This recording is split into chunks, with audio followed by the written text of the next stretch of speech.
Lyra, a wiry girl of 12, lived in the evil forest, where trees whispered and shadows danced without cause.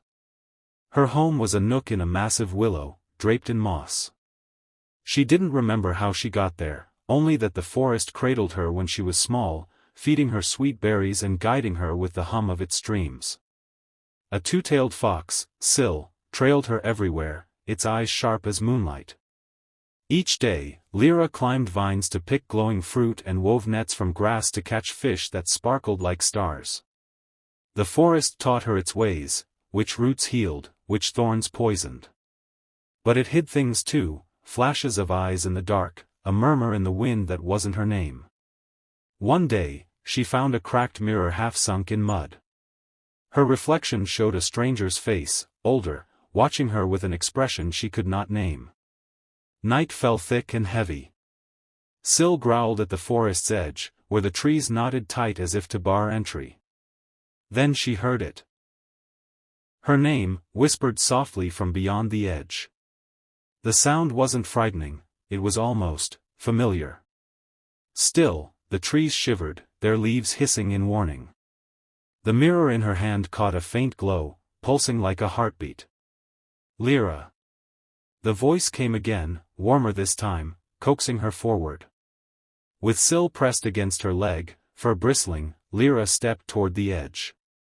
The trees, as if reluctant to let her go, parted just enough for her to see a pale light beyond. She didn't look back.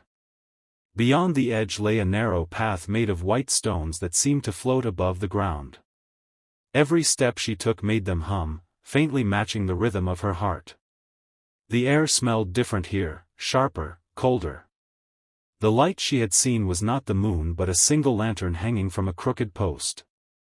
Beneath it sat a woman in a long, tattered robe, her face hidden by a hood. "You came," the woman said without looking up. "Who are you?" Lyra asked. The woman tilted her head. "You've been here before. You just don't remember." Syl growled low, his two tails lashing the air. The woman extended a hand, and the mirror in Lyra's palm burned cold. When Lyra glanced at the mirror, her reflection was no longer her own, it was the woman's face, young but with eyes older than time. "You have something that belongs to me," the woman said, her voice like wind through dry leaves. "And I have something that belongs to you." "What do you mean?"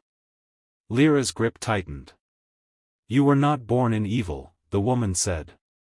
"The forest keeps you because it owes me a debt. But debts must be paid." The air trembled, and the ground beneath the floating stones cracked. Syl barked sharply, leaping in front of Lyra as shadows began to swirl around the lantern. From behind, the whisper of the trees returned, urgent now, almost panicked. Branches reached toward her, not to harm but to pull her back. Leaves rained down, carrying the scent of home. "Don't listen to her," the forest seemed to say in its rustling tongue. But the woman stepped closer, the lantern light bending toward her like a flower to the sun. "Do you want to know who you are, Lyra? Where you came from? Why you can hear the forest's voice?" Lyra's heart pounded. She had asked herself those questions every night in the willow's hollow. Syl whimpered once, but did not move away from her side.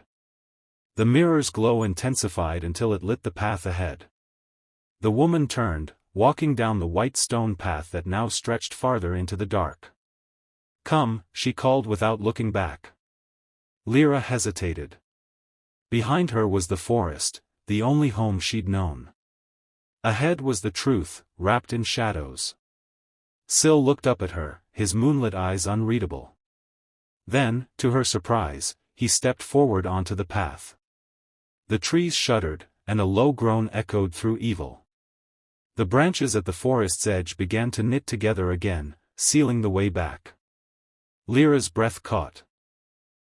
There would be no returning if she went. But the mirror pulsed once more, and she followed Syl into the dark, leaving the whispering forest behind.